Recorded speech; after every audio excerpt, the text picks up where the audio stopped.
Hello students, today we are going to discuss very interesting topic related to metal and non-metals, that is alloys. We know elements are mainly two types, that is metal and non-metals. They have different behavior, different physical and chemical properties, but when they combine, when they mix, they show different behavior compared to metals and non-metals.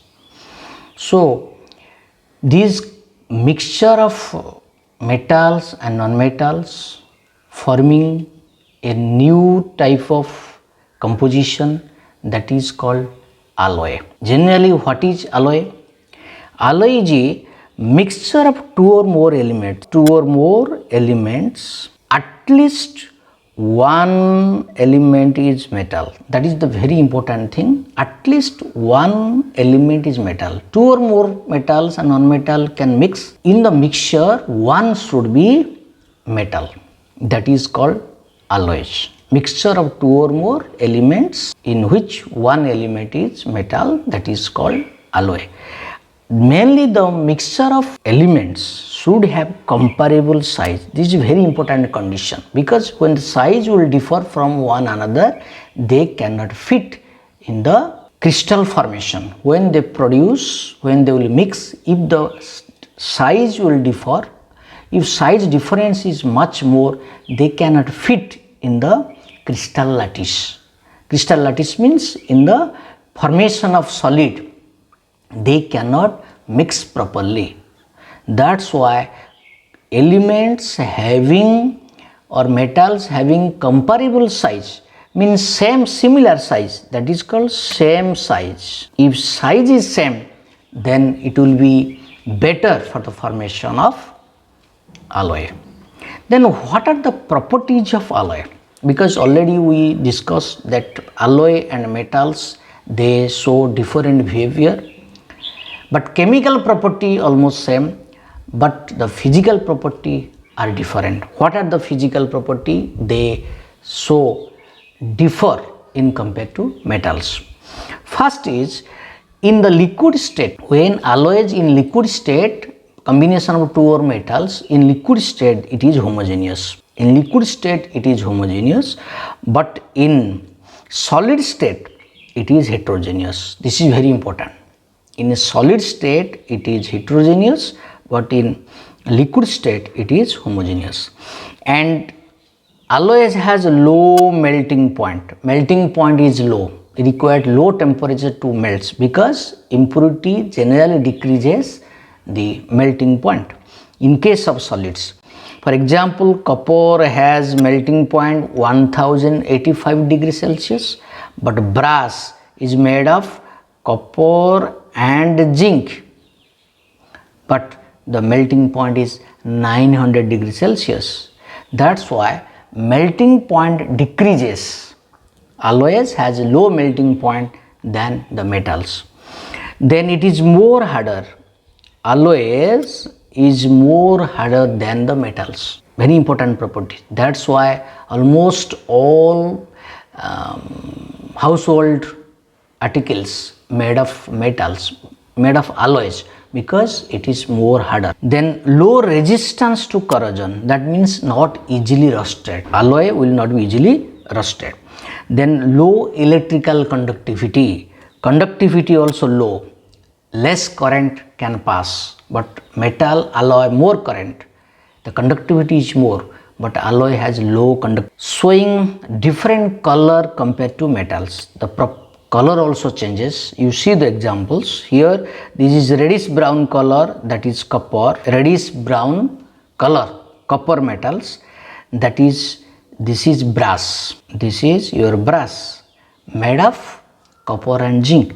So the property, due to change in composition, the color also changes. That's why alloys has different color compared to the metals. When alloy is formed, the color also changes. Then another important property related to alloy is, when the one of metal is mercury, when one component is mercury, this type of alloy is called amalgam. It's very important. When one of the metal is mercury, it is called amalgam. Then let us discuss what are the different types of alloys and their composition and their uses. This is very important for different competitive examination and for class 10 students. For Dakshina examination also it is asking, in CBSE examination it is asking, for higher class students also, 11th class and 12th class also question is also asking. Students generally neglecting this part, but sometimes this direct question, easy question also asking in competitive examination. So try to remember the different composition of alloys and their uses. So first one is brass. Brass is made of copper and zinc and it used making mainly utensil. Bronze is made of copper and tin, that is for making coins, bell and utensil also. Copper and tin mixture, that is called bronze. Then German silver. German silver is made of copper, zinc and nickel. Copper, zinc and nickel, it is making utensil. Then rolled gold, it is called artificial gold. It is mainly copper and aluminum for making cheap ornaments. Copper and aluminum, then for it is cheap. Mixture of copper and aluminum but looks like gold. Gunmetal. Gunmetal is combination of mixture of copper, tin, zinc and lead. 4 metals are mixed: copper, tin, zinc and lead in making guns, barrels, gears and bearing of vehicles. Also gunmetal is used. Then Dutch metal. Dutch metal is mainly copper and zinc in different composition compared to your brass and in making artificial ornaments. Dutch metal, copper and zinc. Then delta metals. Delta metal is copper, zinc and iron. Copper, zinc and iron in making blades of aeroplane. Aeroplane blade, that is also flexible but not easily broken. So delta metal, it is hard also. Copper, zinc and iron for use in making blades of aeroplane. Monel metal, copper and nickel, and it is base containing, that is base containing container. Different container also made of copper and zinc, that is Monel metals.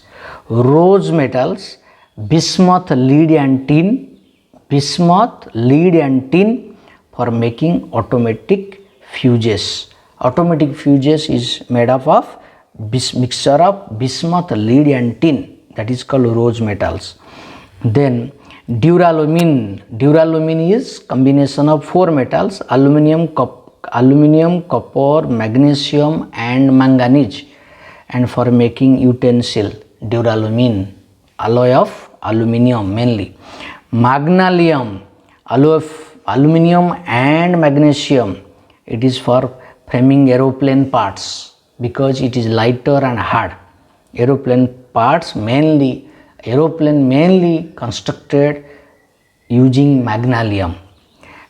And solder metals means it is made of lead and tin. Lead and tin, that is low melting point. Lead and tin for soldering. Already you have seen, for soldering also we can use lead and tin, that is called solder. Then type metals. Type metals mainly combination of tin and lead antimony. Tin, lead, antimony for printing industry. Then the printing parts, that letter is mainly made up of, that is type metal. Tin, lead and antimony for printing industry. Okay. Then some examples. Bell metals, name is bell, that is copper and tin for casting bells and statue also. For making statue it is also used. Bell metals, copper and tin. Stainless steel, we know stainless steel also. Steel, that is, steel is one that is alloy containing carbon.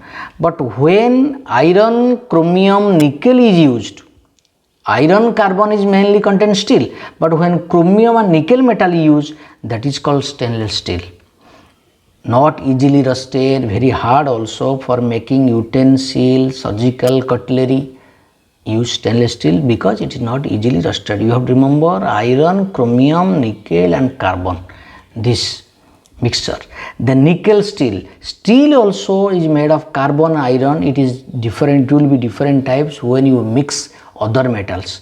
Nickel steel, chromium steel, manganese steel, like this. When different metals is mixed with iron and carbon, then it is called, the as per the metal used, the name will be given like this: nickel steel, chromium steel, manganese steel, like this, for making electrical wire and automobile parts. Mainly steel means it is mainly used for different parts of vehicles, electrical wiring also, it is also used, nickel steel.